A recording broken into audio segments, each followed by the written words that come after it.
Well, thanks, Glenn. In this morning's session, then you have heard about the mighty, magnificent movement in South Africa, the revolt on the electoral plane against austerity in Italy, the movements in Portugal and Spain.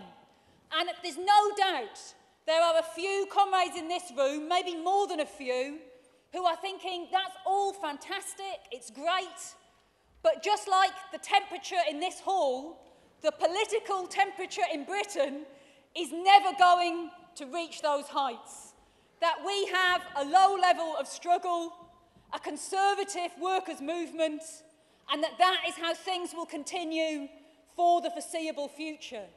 That is understandable, but it's completely and utterly wrong. And we have to look beneath the surface of society in Britain and see that there is a state of high tension between the classes, and that actually, in 2012, even though the level of struggle in terms of the big strikes was lower than in 2011, the class tensions, the discontent and anger of the working class reached a qualitatively higher level than had previously been the case. And you can draw a comparison, as we have done previously, between the period we're in now and the period in the 1920s of stormy, huge struggles that led to the 1926 general strike. Trotsky described that period in Britain as pre-revolutionary in every sense apart from that of the consciousness of the working class, the level of understanding of the working class. Now, we're not there yet, but Britain is heading inexorably, I can't say that word, I don't know why I put it in the speech, relentlessly in that direction. And while at this stage, the gap between objective reality, the crisis of capitalism, and the level of understanding the consciousness of the working class, of the tasks that face it, that gap is very large, bigger today than when Trotsky wrote in the 1920s. That can change very rapidly on the basis of the stormy events that are coming, but also of our role in those events. And if we are able to grow in the coming period, not just in ones and twos, which is what we can do in the immediate period, but at a later stage to 5,000, to 10,000, to become a significant factor in society in Britain, well, look what the South Africans, with their handful, have been able to do once the situation broke, and imagine the effect that we will be able to have in speeding up the development of a revolutionary consciousness amongst the working class at a certain stage. Now, of course, it's obvious to us, it's not immediate or mechanical, but conditions determine consciousness. And it is the relentless undermining of the living standards of the working class in Britain which are preparing the future explosions. It is ruled out that the working class in Britain will endlessly take it on the chin and accept the austerity that is being thrust upon them. There will be big struggles. That doesn't mean that it will necessarily be simple, as I will go on to explain and as we outline in the British Perspectives document. We have to be prepared for sudden explosions on all kinds of issues. When workers feel that they are blocked by their leaders, by the trade union leaders, on the obvious, on the big issues, then sometimes you can see action on what seems like secondary or minor issues, but which are the trigger through which people's discontent is expressed. We have to be prepared for some sections, particularly of young people, also taking the road of blind rage, if you like, and of riots even on a bigger scale than those that we saw in 2010. But we also have to say, alongside riots, that a section can despair, and we do not support riots as a method of struggle, but better rioting than despair. It's not Greece yet, but the number of people that are committing suicide in Britain is at a 10-year high. And if you look at the figures, for the poorest 10% of the population, they are 10 times the average, the number of people that are committing suicide. In other words, there is a section of the most oppressed sections of the working class at this stage who are in despair. But others, the majority, are not despairing. They're angry, they want to fight back, but cannot see an effective means to fight back at this point in time. Do not see the possibility of victory against the different attacks that are facing them. Now again, we've made this point before, but that will not indefinitely stop workers fighting back. Look at what's happened in Greece. In those endless general strikes, as the Greek comrades can tell you, it's not that the Greek working class thought the victory was in the bag, that it was guaranteed. It's that they thought they had no choice but to fight, given the attacks that they were facing. And the same kind of process will develop here in Britain. There will be pauses and quiet periods. We're in one, actually, particularly from an industrial point of view at the moment. But nonetheless, the general curve of the class struggle in Britain is upwards at this stage. The idea that this is a temporary crisis that is going to go away and therefore you can just keep your head down and it will go back to normal, that idea is being eroded by the brutal reality of the cuts and living standards in Britain today. And it's not just that the majority are worse off. That is enormously heightened by the conspicuous consumption, the enormous wealth of a minority at the top in society. The top, I mean, comrades know all the statistics. I'm not going to give lots of statistics, but the top 10% in Britain now take 40% of the income. That is the highest figure since 1940. So when you get that at the top, this enormous polarisation of wealth, that fuels the anger that people feel at the fact that in real terms, wages on average are 15% lower than they were at the beginning of the crisis. 1 in 4 families, 7 million people, are now having to choose on a regular basis between eating properly and heating their homes because they cannot afford to do both. We've used the statistics many times about 3 new food banks opening every week. But there was a little article in the press last week that was interviews with people who've attended the food banks. And that survey revealed that more than half of those people were willing to admit to the people doing the survey that they had to steal in order to feed their families before they went to the food banks. And they're the people who admitted it. In reality, it was probably an even higher figure. Even before the latest raft of benefit cuts, we've had an 800% increase in the number of homeless families staying in bed and breakfast accommodation on a long-term basis. And again, as we all know, local authority cuts on average are going to be 33% by 2015. We've got the destruction of the National Health Service and the remnants of comprehensive education. And central to that for the government is the attack on national pay bargaining and the trade union rights within those workforces. And in general, not just in the health service and in education, there is an assault against rights in the workplace, workers' rights, and so on. And of course, it's not a surprise to anybody here that Osborne's response to the loss of the AAA rating was to say that they were going to continue with and even to step up austerity.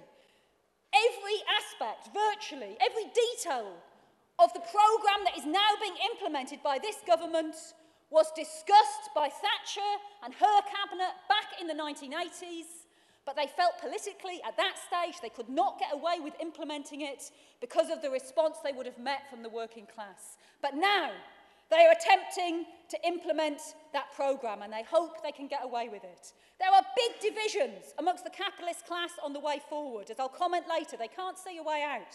But it's very interesting. When there was a survey done of the FTSE 100 companies, they had all kinds of opinions on what the government should be doing different in terms of state banks and this and that and the other, but there was no disagreement on austerity. An overwhelming majority of them supported continuing with a policy of austerity and attempting to drive down the living conditions of the working class. Of course, they can be forced back, but it will require a mass movement of the working class to make them realise that they are not able to get away with the programme that they are relentlessly attempting to implement. Now, we will discuss in the next session how a mass movement of the working class, the idea of a general strike, is firmly on the agenda in Britain. The TUC General Council have been forced to discuss calling a general strike for the first time in 40 years.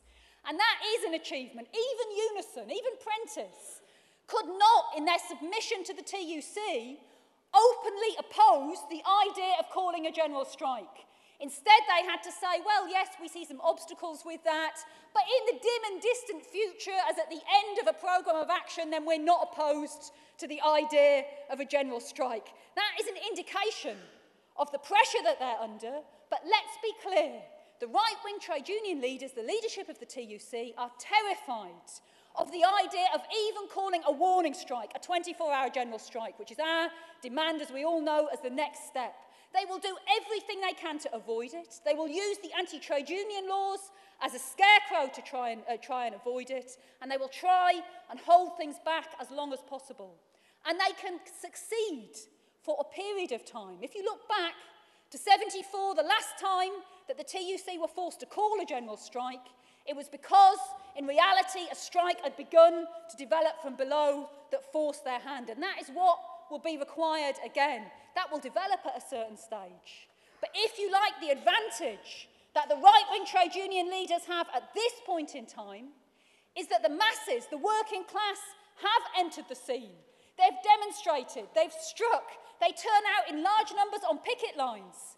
But at the same time, they're not yet active in the way they would have been in the 70s in the structures of the trade unions. I think we all had the experience on the 20th of October demonstration. The idea of the 24-hour general strike went down a storm. But when you then said to a worker, you've got to fight for this in your trade union branch, they said, what's my trade union branch? And when you said you should move this resolution, they were like, what's a resolution? In other words, there was a big layer, particularly some of the most angry. They're not at this point active within the structures. Now, we'll discuss this in the next session rather than in this one. But we have to say that what we've already done in the National Shop Stewards Network has shown how we can act as a lever to force this issue forward, but also how we have the authority of a significant section of workers who've seen that we are the ones who are serious about campaigning for a general strike, and a whole number of them will be prepared to join us on that basis. However, to get not just the ones and twos and tens, but the hundreds and the thousands to join us, it will require, if you like, the next step to go from being the ones who are fighting for the right next step, for that next step to actually begin to come into existence and for us to succeed in moving history forward. Now, as Glenn said in the introduction, then in this session, we're not discussing the general strike and the industrial issues, but rather political and economic perspectives, the issue of nationalism and the national question, both in the context of Europe and of Scotland, and of course, also the development of consciousness. And it's true, the question of a delay in a general strike, or even if coordinated action amongst a significant number of trade unions, then that has an effect on consciousness. It can prolong the feeling that exists amongst big sections of the working class at the moment of we're powerless. There's nothing we can do in the face of this myriad of attacks that are raining down on us. But at the same time, it will not prevent struggle. There's no question. 2012 was the year when the Tories really became hated amongst the majority of the working class, but also actually amongst significant sections of the middle class. They fell below 40% in the opinion polls, and they've been punished at the ballot box ever since. Most recently, of course, in the Eastleigh by-election on Thursday. If you look at that, it was a low turnout, actually. Many people, a majority of the working class, without doubt, stayed at home and took the approach of a plague on all your houses. You're all the same.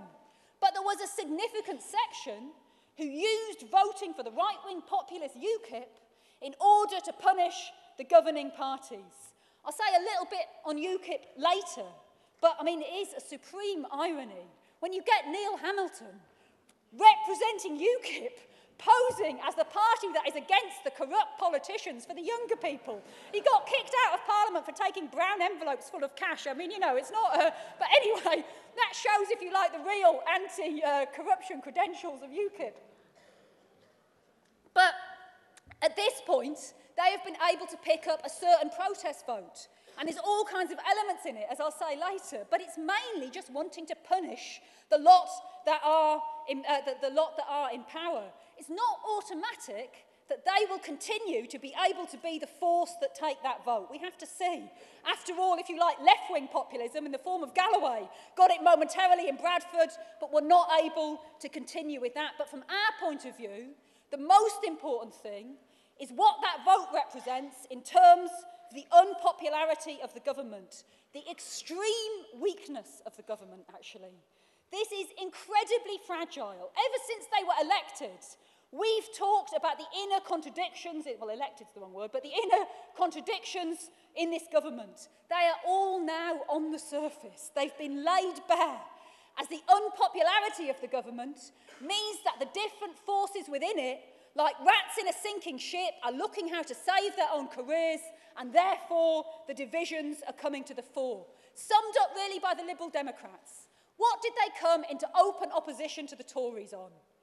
It was the question of the boundary changes, because that would have meant even more complete annihilation for them at the general election. The same week, they pedalled back from their claim that they would stop the coalition implementing any new cuts in benefits. It shows where their interests lie as far as the idea that they're some kind of dented shield for the Tories' policies. But it's not just the splits between the parties, although they are now much more explicit. It's also the splits within the parties as well. Cameron, faced with the growing hatred of the Tories, momentarily tried to burnish their image with the question of the gay marriage vote. And of course, all he succeeded in doing was writing in huge letters for the country to see the continued reactionary, backward character of the majority of the Tory party's membership and the MPs. In the wake of Eastleigh, the backbench mood for Cameron to go is gaining momentum again, and we are going to see open warfare within the Tory party in the coming period. This government could last till 2015, but on the other hand, they could collapse and be out of office within months, and we have to be prepared for both possibilities. It will be particularly if there is struggle that they can be forced out of office. And while we are not yet seeing mass struggle at this point in time, there are some important straws in the wind, actually on a whole myriad of different issues. All the comrades saw, 25,000 people, enough for a respectable national demonstration, marching in Lewisham over the closure of the accident and emergency. And generally, we can see a lot of demonstrations and campaigns against cuts in the National Health Service. Because the trade unions, apart from where we're playing the leading role, because the trade unions are generally abdicating responsibility, that leaves room for politicians, capitalist politicians, and particularly Labour, to step into those campaigns and to try and pose as being against the cuts in the health service. We have to intervene. Where we can, we have to step in and try and lead these campaigns. But our experience is the people who are demonstrating, particularly the workers, are very sceptical towards Labour. They remember what Labour did in power and that they were responsible for the beginning of most of the cuts in the health service. But we also have to campaign through unison for a national demonstration to be called on the health service and discuss what initiatives we can take. But the NHS is one big issue. It is not the only issue. Look as well at the local authority cuts. We've seen the public support for the magnificent stand of the Southampton 2, and at the same time, an incredible concerted propaganda campaign against two councillors by the leadership of the Labour Party in reality to say you can't do it, you can't oppose cuts, pickles will come in, all the rest of the lies. The lies that are being heaped on the Southampton 2, but our record, particularly the record of Liverpool City Council, that is a reflection of the terror of the Labour leaders that other councillors will follow the same road as the Southampton 2. And as we've explained, at a certain stage, then there can be councillors from all of the parties who just don't have the stomach to implement any more cuts in the face of mass opposition. In Greece, that happened with every single party. In this round, how many Labour councillors will take that stand? It may still be quite small numbers. It's grown a bit. The 3 Hull councillors did their duty and voted against the cuts, but this time round, it could still be a handful, but it's important preparation for what is coming in the future. And of course, Labour has responded by kicking those councillors out. But even where there are no councillors that have taken a stand, there are a few indications of bigger movements against the local council cuts. 1,200 people, I think, marching in Bootle, stopping Sefton Council from meeting on a furious, angry demonstration. 3,000 in Newcastle, with the Labour leader of the council getting someone elected for having the temerity, arrested, not elected, for having the temerity for telling him that he should oppose the cuts. This is a sign that in this year's budget setting, not in every area, it won't be uniform, but there could be much bigger demonstrations. Now, we can't conclude that that will be the end of those struggles, as it has been in most cases in previous years. We have to be prepared for it to go beyond the budget setting, to see workers taking strike action on this issue, Unison not being able to hold that back, but also, particularly where workers are blocked, occupations of services threatened with closures, both by workers and also by service users. So there's definitely an increase in struggle, an uptick, if you like, being posed on the question of local authority cuts. We can also see movements against benefit cuts. I don't have time to deal with this in depth here. It's not the same as the poll tax, because the poll tax affected everybody. It was universal. These cuts are piecemeal. But that doesn't mean that there's no room to organise campaigns on it, or that it's wrong to draw some comparisons with the poll tax and to learn lessons from that. If you look at the latest information on the cuts to council tax benefit, it's clear that most councils have drawn the conclusion that those people who previously had to pay no council tax benefit and now have to pay a bit will not pay. And most of them are drawing the conclusion we just have to write that money off. But there will be some more vicious councils who don't write it off, who go to take people to court. And the room to organise demonstrations in the courts on the day it comes up, campaigns to stop bailiffs going, demands on the Labour councils, there's definitely room for campaigning around that issue. On the bedroom tax, in Scotland, where there are 100,000 people affected, 80% of whom are disabled. I mean, how brutal can you get? But there, our comrades have had very good response to meetings on the question of the bedroom tax, to organise a campaign. And in England, it's more variable from area to area whether there are many people who are currently under-occupied. But in Hull, there are 4,700 families who are affected, and I think 70 houses they could potentially move to. So it clearly can be a very big issue. And again, we have to engage on this, discuss what demands we can put forward. A housing association, Knowsley Housing, have reclassified all of their houses so that nobody is officially under-occupied. What is to stop Labour councils doing the same thing, or of saying that we will only charge you the rent that you're getting in benefit rather than charging you any more in council properties? There is room here for organising mass protests against evictions, like we did in a different way with the Poindings in Scotland on the poll tax, or more recently, like Spanish workers are doing, against the evictions there. So there's definitely room for campaigning. We have to develop and discuss the tactics, but the first thing we have to do is engage, organise meetings, take it up in those areas that it's an issue, and see what we are able to organise. So to summarise, it's not possible to pick out one issue around which the working class is going to move in Britain in the coming period. It's the opposite. There's a myriad of issues, and the failure of the trade union leaders to organise coordinated action in the short term, that can mean that that remains fragmented to a certain extent. It's also true that the absence of a mass workers' party means that big business, the Tories, have been able to get away with creating some divisions in the working class, for the example on the question of benefits. What do I mean by that? Just imagine that Labour, instead of responding by agreeing about scroungers, had fought for the right for workers to get decent benefits when they couldn't get work. There will be a completely different mood on the issue in society today, but they have been able to create a certain division, although that's beginning to tip back the other way now as people experience the reality of what the benefit cuts means. But in general, even though the struggles can be quite scattered, once people move into action, it becomes easier to coordinate and to raise consciousness that this is not just your one narrow issue, but you need to link up with others that are fighting against the cuts as well. And we have to campaign vigorously for the idea of standing anti-cuts candidates under a Tusk banner. We shouldn't assume that that will only get the relatively narrow response that it's had in the last few years. If you get an uptick in the anti-cut struggle, you can also get an increase in the numbers who are prepared to campaign by standing in elections. Now, all of these issues are, if you like, little indications of the volcano that is brewing under the surface in British society.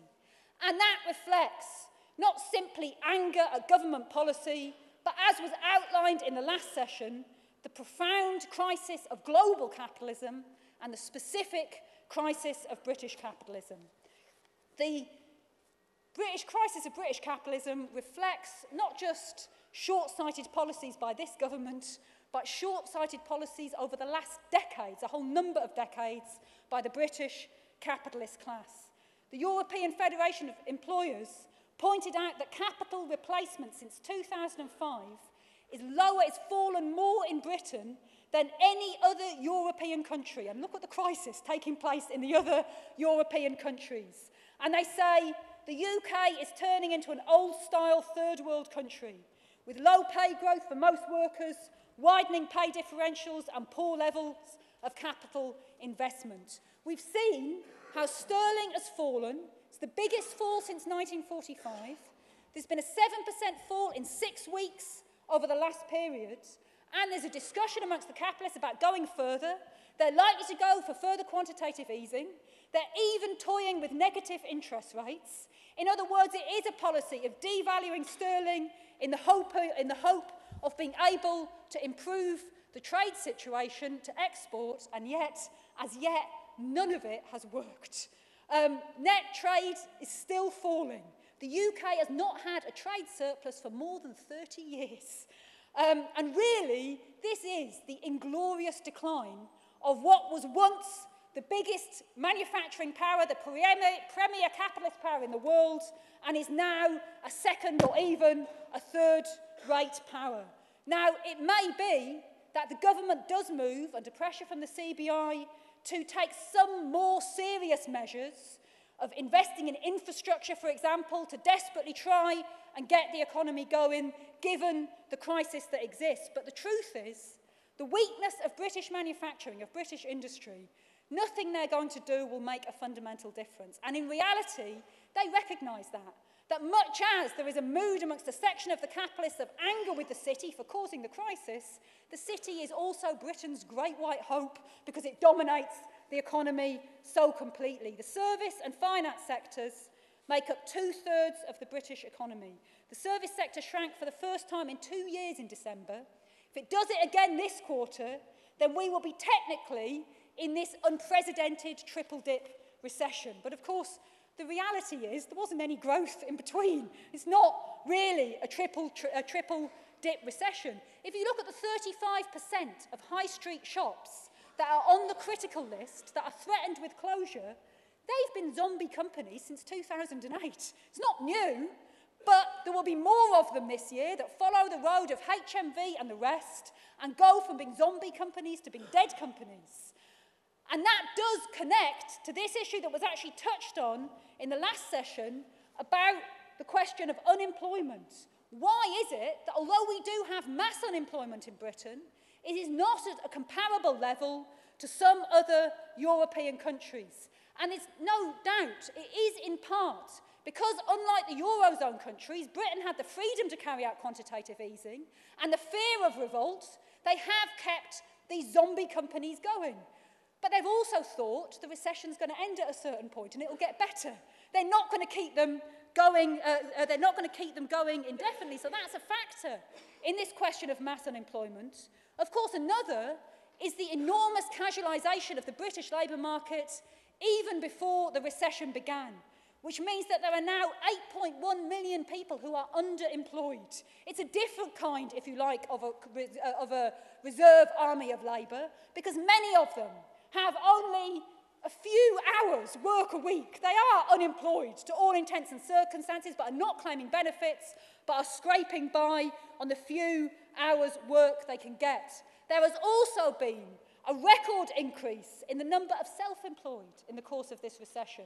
400,000 more people have become self-employed since the recession began. Now, maybe a few of them are hoping to get on Dragon's Den, but in most cases, this is another version of the same thing as underemployment. Because if you look at the top two professions, it's minicab driving and carpentry. These are people who are workers, certainly in the case of the carpenters, by another name, but are scraping a living, but officially are self-employed. Now, this does raise some more general questions. The trade union, not just the self-employment, but the general thing about the casualisation of labour. The trade union movement in Britain is a powerful force, 6.5 million people. But of course, it's only 26% of the workforce. And a big majority, particularly an overwhelming majority of young people, are working in casual, low-paid unemployment, which is not trade unionised. And at this stage, they are, as Marx described, a class in themselves, but not a class for themselves. They barely know what the idea of a trade union is. The idea that they can get collectively organised has not necessarily entered their consciousness. But at the same time, there is enormous anger about the conditions that they face. And that does pose tasks. By the way, if a 24-hour general strike was called, that would sweep millions of those people into the trade union movement just like that, as they saw that they were the people fighting against austerity. But the prospect of a kind of new unionism, of reaching out to that new generation, is posed. I don't have time to develop these points, but it's not a coincidence that the National Shop Stewards Network has already been approached by groups of cleaners thinking that it's a union and wanting it to organise them and to fight back because they're proper militant trade unionists. Now, we're not proposing to set the NSSN up as a trade union, and we convince those workers to become active in the union most appropriate to them. But this issue of organising the unorganised, if we were bigger, we would undertake it in a big way at this stage, but we also have to be prepared for those kind of movements developing in the future. Now, to move on to political issues, then, if you look back to new unionism, that fueled the growth to the precursors to the Labour Party, as workers fought for a political voice as well as an industrial one. If you like, that's the British tradition.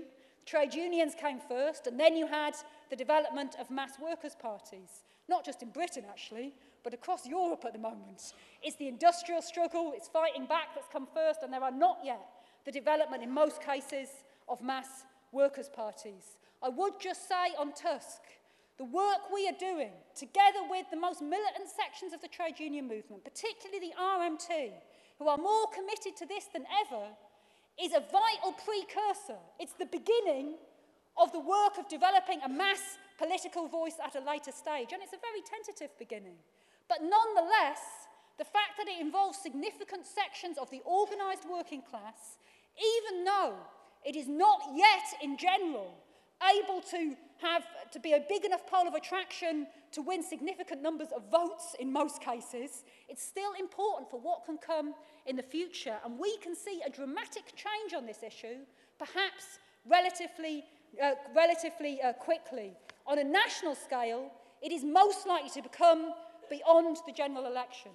We say in the document there's very little enthusiasm for Labour amongst the working class, and that really has been demonstrated graphically by all of the by-elections that have taken place, the parliamentary by-elections, both the low turnout, but also the no big groundswell for Labour, most recently in Eastleigh, where that was clearly the case.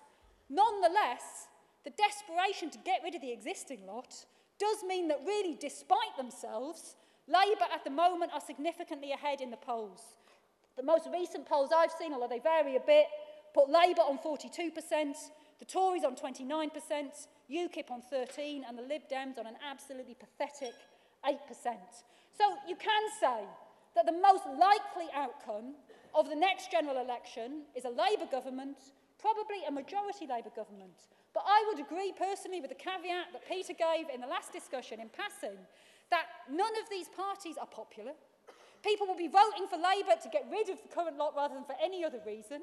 And so you cannot exclude that Labour managed to mess it up and to not even get that most likely scenario. Their ambitions are small. They have 180 target seats, Labour. None of them would include more than a 7% swing. And if they won them all, it would give them an 80-seat majority. But it's an indication of their outlook. Miliband is not a man anxious for power. And actually, they would prefer a coalition with the Liberal Democrats or part of the Liberal Democrats beyond the general election in order to give themselves an excuse for their failure to reverse the cuts and their continuation with the policies of austerity. They may not get that. Tony Blair hoped for that in 1997. And it could still be that you get a big majority for Labour because the working class turns out to vote against this government when it comes to the time of the general election. There are other scenarios and other issues that we have to take into account. The national question in Scotland has some effect here. At the moment, 59 of the Westminster seats in Scotland, there are 59 seats in Scotland, 41 are held by Labour and only 6 by the SNP. Now, let's see what happens in the independence referendum. It will be completely wrong to say, in the event of an independent Scotland, that that excludes a majority Labour government or that you're going to have the Tories forever in England. That's a completely wrong approach. But nonetheless, it does have some effect on the electoral arithmetic if Scotland at a certain stage was to vote for independence. But aside from that, there's also the SNP and the popularity of the SNP and whether they are relative popularity and whether they will be able to begin to supplant Labour, not just in Scottish elections, which they've already largely done, but also in Westminster as well. Now, how long have I spoken for? Okay, right. If you look at the SNP, they're a capitalist party, they're attempting to win the referendum on independence by appeasing the British capitalist class who are completely opposed to independence. So they're saying, we'll keep sterling, and the Westminster government is now saying that means you keep austerity as well, if you want to have sterling. We'll keep the nuclear deterrent, we'll keep the Queen. I mean, it's not much independence, really, what they're putting forward. At the same time, to mobilise the yes vote, they are posing as the anti-austerity party. And that is how they've been able to supplant Labour north of the border in elections in Holyrood. So that does raise the question, if they step that up to try and win the referendum, could it be the case that at the next general election you have a Labour-SNP coalition? Because they have to lean on the SNP in order to keep in power. That's another possibility out of the general election. By the way, I know it's not been expressed in any of the amendments, but there are comrades who have questions on the position of the Scottish section on calling for a socialist independent Scotland as part of a confederation of England and Wales and Ireland. And the comrades are raising, well, in the past we've called not for independence but for extreme autonomy. And we say, correctly, that we stand for the right to self-determination, but we are not advocates of separation. It's a question of what the working class wants. Well, given that at this stage, in the opinion polls, support for independence has dropped down to its lowest point for a while, about 27%. Is it correct that we put forward the demand for a socialist independent Scotland? And there's a comment from Scotland here who hopefully will speak in the discussion. But the experience of the comrades is, while it's true, there's a section of workers who are frightened of being an isolated capitalist Scotland and are moving against independence. Support for independence is generally higher amongst the working class, more like 40%. And then when you look at the mood amongst young people and the poorest sections of the working class, it's higher again. In other words, amongst those most militant sections of the working class, they see independence as a route out of austerity, or a possible route out of austerity. And to reach them, It's correct we put this demand forward, but of course making it absolutely clear that an independent capitalist Scotland does not offer a route out of those problems, but would be a trap for the working class, exposing the capitalist character of the SNP and so on. We don't give an inch to those who make up the majority of the left, including our own ex-members in Scotland, who have a kind of stages approach. We have peace with the SNP, we don't raise any criticisms of them, we don't say anything about how a capitalist independent Scotland won't be good. First we get independence, and then we raise all of those issues. That idea is absolutely false. And we have to campaign against austerity. Now we have to warn about a capitalist independent Scotland, but also, of course, fight for the maximum unity of the working class. Now, to go back to Westminster, if we say a Labour government is most likely, then we have to also look at what kind of government that would be and what effects it would have on the issues of political representation for the working class. If you think back to when New Labour were in power, and remember in that last period, you had over 90% of postal workers in London voting that they wanted to break the link with Labour at that point in time. Huge cheers for our trade union comrades whenever they raised the idea of breaking the link with Labour. Under this government, there's still a lot of anger with Labour. When Miliband condemned the strikes, he was booed on the public sector strikes in 2011. The attempts by Len McCluskey to convince Unite members to join Labour and change it have so far been, well, a dismal failure, really. It numbers in the hundreds, rather than the 5,000 that they aimed for. But nonetheless, amongst most trade unionists at the moment, there would be a kind of sullen acquiescence that we don't really like Labour, but we want rid of this lot, so we'll continue to fund them. After a general election, when a Labour government, against this economic backdrop, might give one or two tiny concessions, they might repeal the Health and Social Care Act, but they won't reverse the privatisation or the consequences of it. In essence, they will continue, they will not reverse austerity. In that situation, with all of that accumulated discontent and anger with Labour, it will be very difficult to continue with the argument from the likes of McCluskey that it's possible to change the Labour Party. And you could see a rapid development of a force to the left of Labour. And I would just add this question of Tusk playing a preparatory role. If you look at Greece and other countries, there have been left formations that have won big votes, but workers have not joined them because they're sceptical of them rightly. Ironically, because of our role in Britain, it could be the case that we're the last to get any kind of step, if you like, towards a new left formation, but its character as a workers' party led by real fighters, or with real fighters playing a major role within it, could mean, as will be the case in South Africa, that workers become active in it, take that party as their own, much more quickly and to a much greater extent as taken place with formations in other countries. I just make a general point here. All institutions of capitalism have been undermined, but particularly, if you like, capitalist political parties have been undermined. We've not, in Britain, we don't yet have the semi-Bonapartist measures of Monti, the kind of things they've had in Italy and in Greece. But it's not a coincidence that the monarchy's been bigged up and that the Queen's attending cabinet meetings. That is a bit of a preparation because of the extremely shallow social base of the parties that are carrying out these cuts. The RSPB has more members than all of the political parties in Britain combined. And that means we should not think we will permanently have the parties that we have at the moment. You can not only get the development of significant workers' parties, you can also have, like in Greece, where Tsipras described PASOK, the equivalent of Labour, as an ex-party.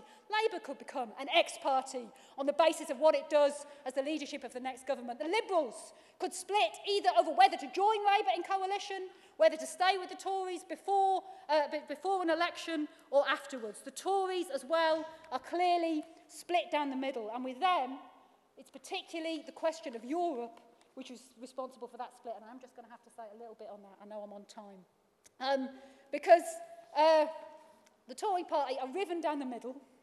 It's more open again as a result of the Eastleigh result. There is an element here of the Tea Party and the Republicans in the US, that the membership and the backbenchers of the Tory party do not represent big business as such. They more represent a kind of middle layer in society, of the middle classes, the kind of hysterical petty bourgeois, if you like. And they, big business, on the question of Europe, when Cameron first started talking about having this referendum, it wasn't just finance, it wasn't just manufacturing industry, it was the majority of the finance capital who were saying, don't do it, don't raise it, we're better off part of the European Union. But in order to appease his own backbenchers, then Cameron has raised this, hoping to put the issue off beyond the general election at a time when who knows if the European Union will even exist in its current form. He thought he'd be able to put it off, but it's clear that what he's done is he's given more confidence to the Tea Party wing of the Tory party, if you like, to raise and to campaign on this issue. And the vote in Eastleigh, while in fact UKIP's vote was partly got by campaigning against the closure of the Ford's plants, the Tory party see the anti-EU, anti-immigrant elements of it, and so do Labour as well, actually, and will now be under pressure to bend further to those issues. The latest polls, since Cameron announced the referendum, show over 50% in favour of leaving the EU. That is higher than it was before he raised the idea of a referendum. Of course, it's not universal.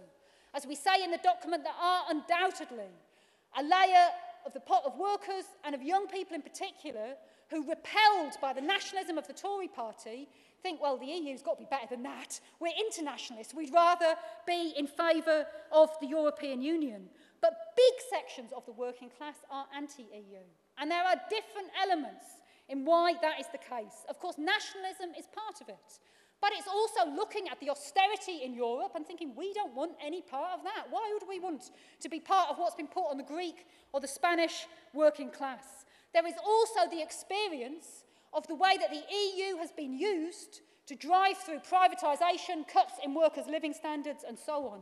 Another factor is immigration. There is no question that lies beneath the surface. The anti-EU feelings are sometimes actually disguised anti-immigrant feelings. Polish is now the second most common language in Britain.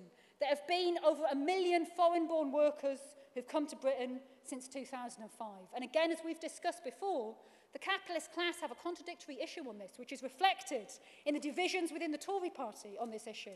Because on the one hand, they whip up anti-immigrant feeling and nationalism. On the other hand, they've consciously encouraged immigration in order to provide them with a pool of cheap labour to try and drive down wages. In a situation of recession and austerity, particularly given the complete lack of a clear answer to this from the workers' movement, it's inevitable that you will get a growth in anti-immigrant feeling. And by the way, the attitude of Labour sums up, if you like, their capitalist character. In government, then they worked with big business in order to encourage cheap workers to come to Britain to act as cheap labour. It was a completely conscious policy. Out of government, they now say, oh, that was a mistake. But what's their conclusion? To make sure that everybody gets a decent wage, to fight for the right to the job for every worker? Oh, no.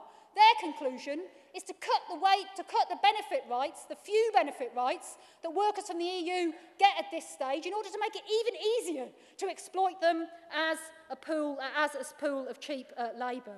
Now, how do we respond to this mood? Because it can be posed more sharply with the question of the Romanian and Bulgarian workers who could come into Britain next year.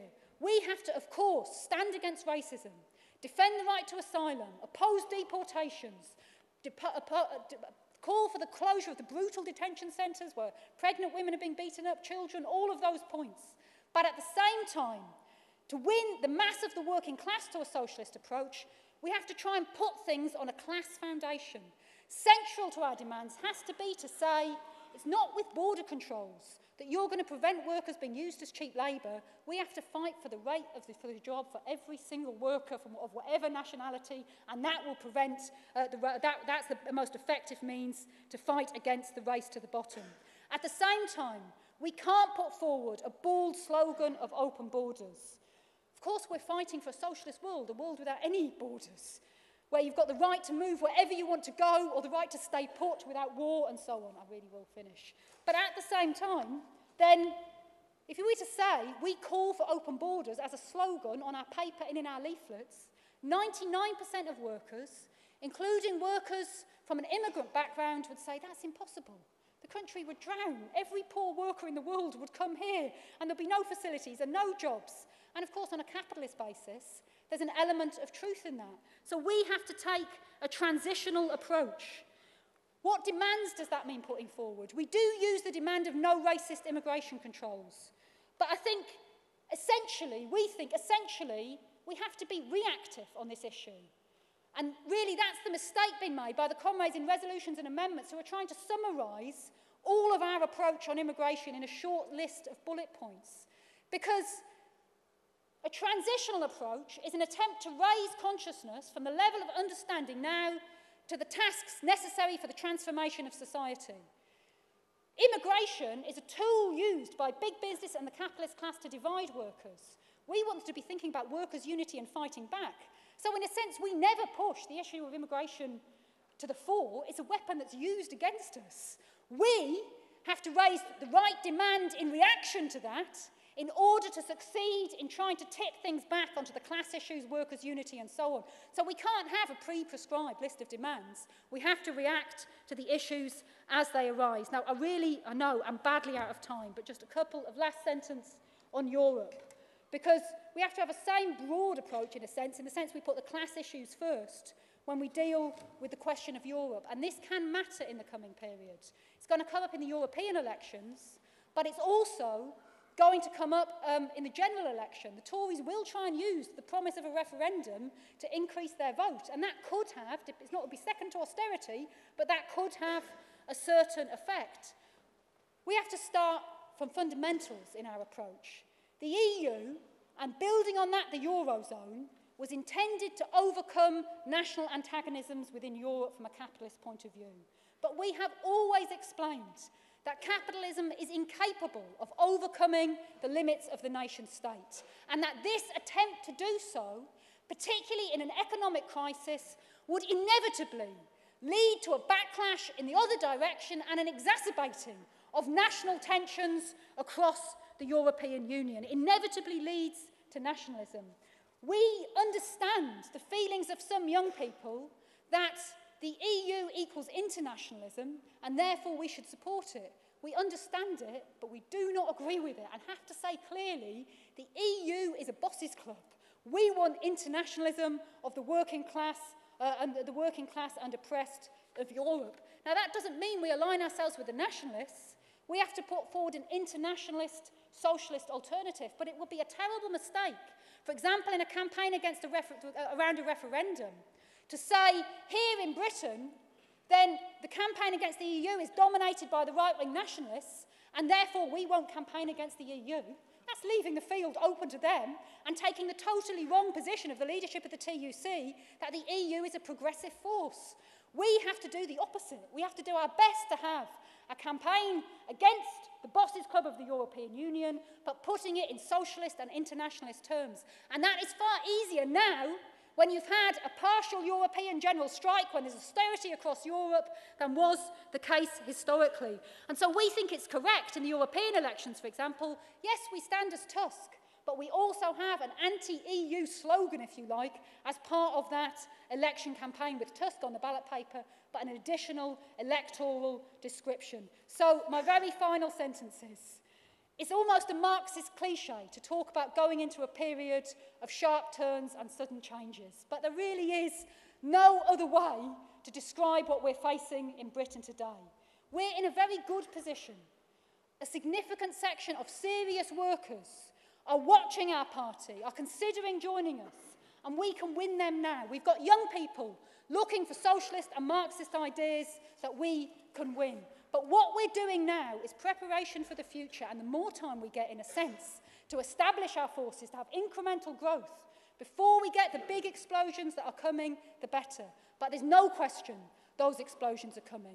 Trotsky once talked, in the introduction of the history of the Russian Revolution, about a revolution being when the masses enter the scene of history because the existing order has become unendurable. Look at the situation here in Britain. The masses have begun to enter the scene of history, and they have also begun to feel that maybe this situation is unendurable. We're not there yet, but we can see a situation in Britain of revolutionary explosions. We have the task of building a party capable of leading that revolution and carrying out a successful socialist transformation of society.